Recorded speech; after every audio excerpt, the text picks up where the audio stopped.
Hello दोस्तों, नमस्कार। आज सीखेंगे रीजनिंग के अति महत्वपूर्ण क्वेश्चन। तो इस वीडियो के अंदर क्या सीखेंगे? रीजनिंग के अति महत्वपूर्ण क्वेश्चन,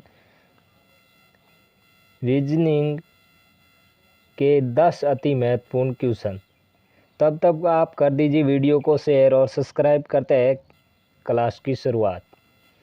इसमें पहला क्वेश्चन दिया है, निम्न में से असंगत को चुने, यानी बेमेल छांटना से रिलेटेड क्वेश्चन है। बेमेल छांटना यानी भिन्न को बताना है। 4 ऑप्शन में से अलग कौन सा ऑप्शन है। तो 55 इंटू 5 करेंगे तो इनका योग होगा 275। 15 इंटू 15 करेंगे तो इनका योग होगा 225। और 5 इंटू 45 करेंगे तो इनका योग होगा 225। और 25 इंटू 9 करेंगे तो इनका योग होगा 225, यानी इन तीनों का योग होगा 225। लेकिन 55 इंटू 5 का योग होगा 275। तो 275, लेकिन इन तीनों का योग है 225। इन तीनों से ये पहला ऑप्शन अलग है, तो इसका राइट आंसर होगा ऑप्शन नंबर ए। दूसरा क्वेश्चन, नीचे दिए गए विकल्प में से संबंधित शब्द को चुनिए। यह है सादृश्यता का क्वेश्चन। शब्द सादृश्यता का क्वेश्चन। समय का संबंध दिए रखा है सेकंड के साथ, उसी प्रकार से आवर्त का संबंध किसके साथ होगा। यानी समय का संबंध किसके साथ है? सेकंड के साथ। जिस प्रकार से समय का मापक होता है सेकंड, उसी प्रकार से आवर्त का मापक क्या होता है, वो इसका आंसर होगा। वाट, हर्ट्ज, ओम और जूल।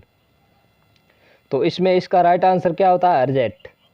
आवर्त का, जिस प्रकार समय का मापक होता है सेकंड, उसी प्रकार से आवर्त का मापक होता है हर्ट्ज। तो इसका राइट आंसर होगा option number B. Next question number 3, नीचे दी गई श्रृंखला को पूरा करें। यानी ये श्रृंखला दे रखी है, इसमें इस क्वेश्चन मार्क के स्थान पर क्या भरा जाएगा वो बताना है। तो सी के बाद दे रखा ई के बाद क्वेश्चन मार्क, वापस दे रखा आई के बाद दे रखा है के। ये है इंग्लिश के लेटर। और यहाँ दे रखा है 81 के बाद 64 के बाद 49 के बाद दे रखा है क्वेश्चन मार्क। तो इनमें से कौन सा ऑप्शन राइट होगा? तो करते हैं इस क्वेश्चन को हल। सी के बाद सी का क्रमांक 3 और ई का क्रमांक 5। मैंने सी में प्लस किया 2, ई में प्लस करके देखते हैं 2 प्लस करने पर क्या प्राप्त होगा? जी में प्लस करेंगे 2। जी का क्रमांक 7 और 7 में 2 ऐड करने पर होगा 9 किसका क्रमांक है? आई में 2 जोड़ने पर होगा के का क्रमांक है 11। 9 + 2 11 किसका क्रमांक है? के का। तो इंग्लिश अल्फ़ाबेट के लेटर में के अंदर 2 जोड़ा है, 2 जोड़ के अगला लेटर प्राप्त किया। तो ई के बाद क्या होगा? जी कौन से ऑप्शन में? जी इसमें है और इसमें है, तो ये दोनों ऑप्शन तो नहीं है। जी के ये किसका स्कोर है? 9 का, 8 का, 7 का। तो इसमें क्या होगा? 6 का स्कोर। 6 का स्कोर कितना होगा? 36। जी 36 किस में दे रखा है? ऑप्शन नंबर सी में। जी 36 ऑप्शन नंबर सी के अंदर दे रखा, क्योंकि पहले 9 का स्कोर, 8 का स्कोर, 7 का स्कोर। तो इस क्वेश्चन मार्क के स्थान पर क्या होगा? 6 का स्क्वायर। और इसमें सी के बाद ई के बाद जी के बाद आई के बाद के। तो जी 36 ऑप्शन नंबर सी इसका राइट आंसर होगा, option number C. Next question number 4। Question number 4 में रैंकिंग टेस्ट से रिलेटेड, यानी क्रम परीक्षण से रिलेटेड क्वेश्चन है। छात्रों की एक पंक्ति में मनीष आगे से 16वां है, उसी पंक्ति में कमल पीछे से 19वां है। यदि दोनों अपना स्थान बदल ले तो मनीष आगे से 25वां हो जाता, तो पंक्ति के अंदर कुल कितने छात्र है? मनीष, एक पंक्ति है छात्रों की, उसमें मनीष आगे से 16वां है और कमल पीछे से 19वां। अगर ये दोनों आपस में स्थान अदला बदली कर ले, स्थान बदल ले, तो मनीष आगे से 25वां हो जाता है। तो इसका एक फॉर्मूला होता है लेफ्ट प्लस राइट माइनस 1। तो लेकिन इसमें स्थान मनीष का दोबारा दे रखा है, तो इसमें क्या करेंगे,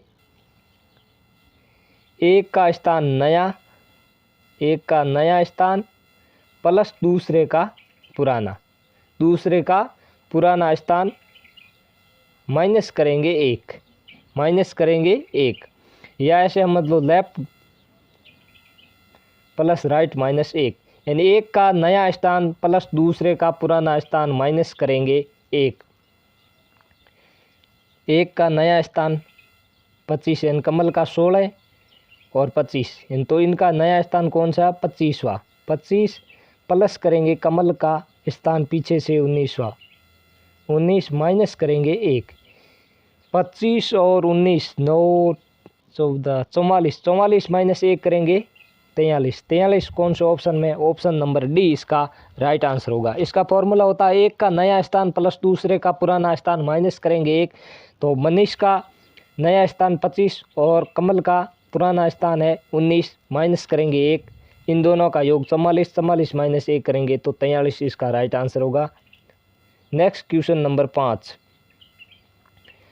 यदि 6 सेमी भुजा वाले बड़े घन को छोटे घनों में बांटा जाए तो कुल कितने घन प्राप्त होंगे, यानी 6 सेमी भुजा वाला एक घन है, उनको छोटे घनों में काटा जाए तो कुल घनों की संख्या कितनी होगी, यानी कुल घनों की संख्या ज्ञात करने का सूत्र होता है n क्यूब। n का मतलब होता है भागों की संख्या या भुजाओं की संख्या, भुजा की,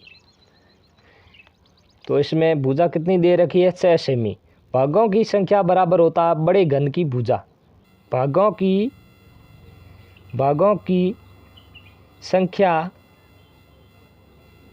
संख्या बराबर होता है बड़े घन की भुजा। तो बड़े घन की भुजा कितनी है, बड़े घन की भुजा कितना सेंटीमीटर दे रखी है 6 सेमी दे रखी है। तो कुल छोटे घनों की संख्या ज्ञात करनी है, छोटे घन बराबर क्या होगा, भागों की संख्या का क्यूब या n का क्यूब। तो n कितनी है 6 सेमी, 6 का क्यूब करने पर प्राप्त होगा 216, कुल छोटे घनों की संख्या कितनी होगी 216।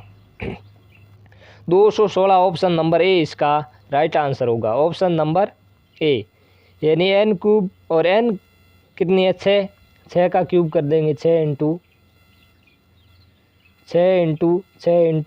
6 तो होगा 216 और 216 ऑप्शन नंबर ए इसका राइट आंसर होगा। नेक्स्ट क्वेश्चन नंबर 6 की तरफ बढ़ते हैं, यदि 26 नवंबर को मंगलवार है तो 4 नवंबर को क्या वार होगा, यानी 26 नवंबर को क्या है बार है, 26 नवंबर को मंगलवार है तो 4 नवंबर को क्या वार होगा, यानी कौन सा वार होगा।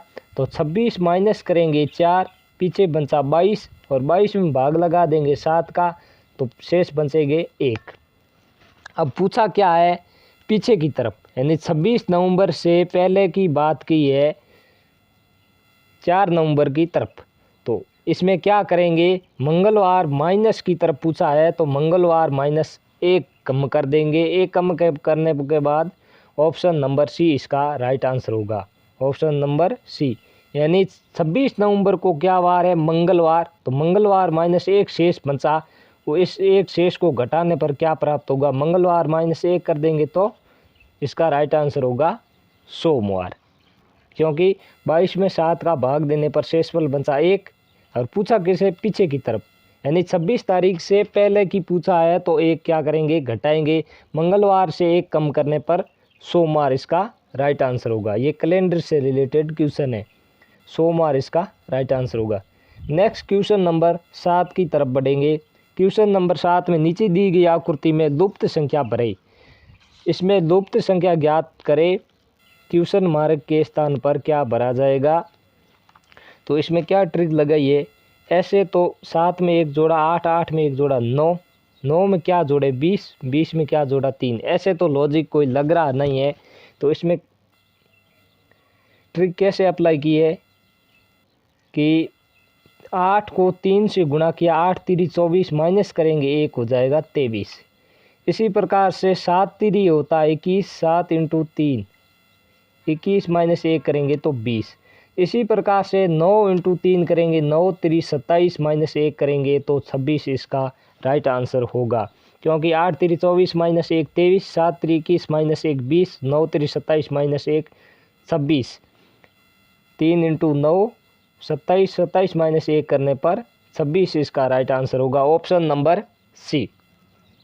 नेक्स्ट क्वेश्चन देखते हैं, क्वेश्चन नंबर 8।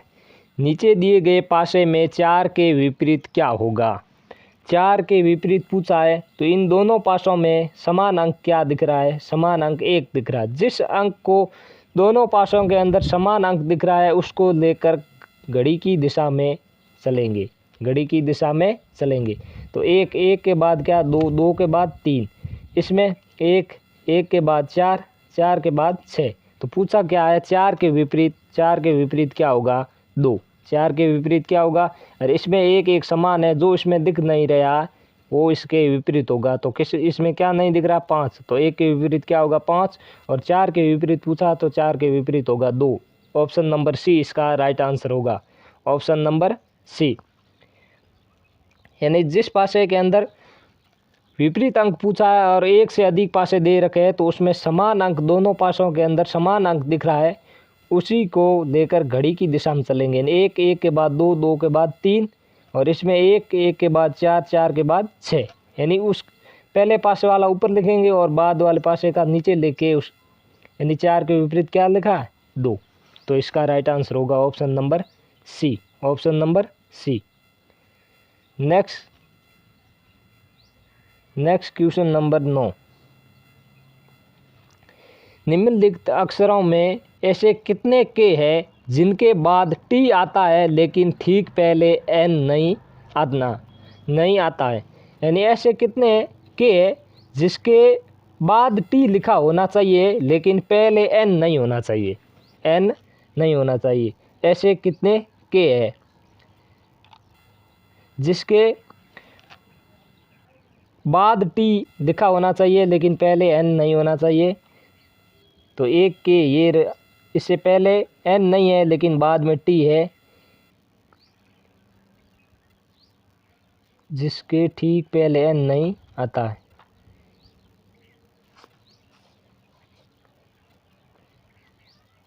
इसके बाद टी नहीं है, इसके बाद टी है लेकिन पहले एन दे रखा है, एक ये रहा। क्योंकि बाद में टी होना चाहिए और पहले एन नहीं होना चाहिए। एक के ये है लेकिन बाद में क्या है? एन है, और बाद में टी नहीं होना, टी होना चाहिए, एन पहले नहीं होना चाहिए। और इसके बाद पहले एन दे रखा है लेकिन बाद में टी है लेकिन पहले एन, तो ये नहीं होगा। तो इसमें कितने मिले? 2। बाद में टी है लेकिन पहले एन नहीं है, तो इसका राइट आंसर होगा ऑप्शन नंबर डी। इसमें टाइपिंग मिस्टेक है लेकिन 3 डबल बार लिख रखा है, लेकिन इसका राइट आंसर होगा 2। ऐसे कितने के हैं जिसके बाद टी है लेकिन पहले एन नहीं है? तो इसका राइट आंसर सही जवाब होगा 2। Next question number 10। Question number 10 ये है वेन आरेख से रिलेटेड क्वेश्चन। वेन आरेख का क्वेश्चन है, गुलाब, कमल और फूल, इनमें से कौन सा डायग्राम इसका राइट आंसर होगा? गुलाब, कमल और फूल। तो इसमें गुलाब कमल दोनों ही किस कैटेगरी में आते हैं? फूल की कैटेगरी में, फूल की कैटेगरी में। तो एक होगा कमल और एक होगा गुलाब, ये दोनों किस कैटेगरी में आएगी? फूल की कैटेगरी में। कमल के भी फूल होते हैं और गुलाब के भी फूल होते हैं, तो ये दोनों किस कैटेगरी में आएगी? फूल की कैटेगरी में। तो ऐसा कौन सा ऑप्शन है? ऑप्शन नंबर सी इसका राइट आंसर होगा, option number C, option number C. क्योंकि गुलाब और कमल दोनों ही किसकी कैटेगरी में आएगा? फूल की कैटेगरी में। तो दोस्तों इस वीडियो को कर दीजिए शेयर और सब्सक्राइब, ताकि मैं इसी प्रकार से रीजनिंग के अति महत्वपूर्ण क्वेश्चन आप तक प्रोवाइड करवाता रहूँ।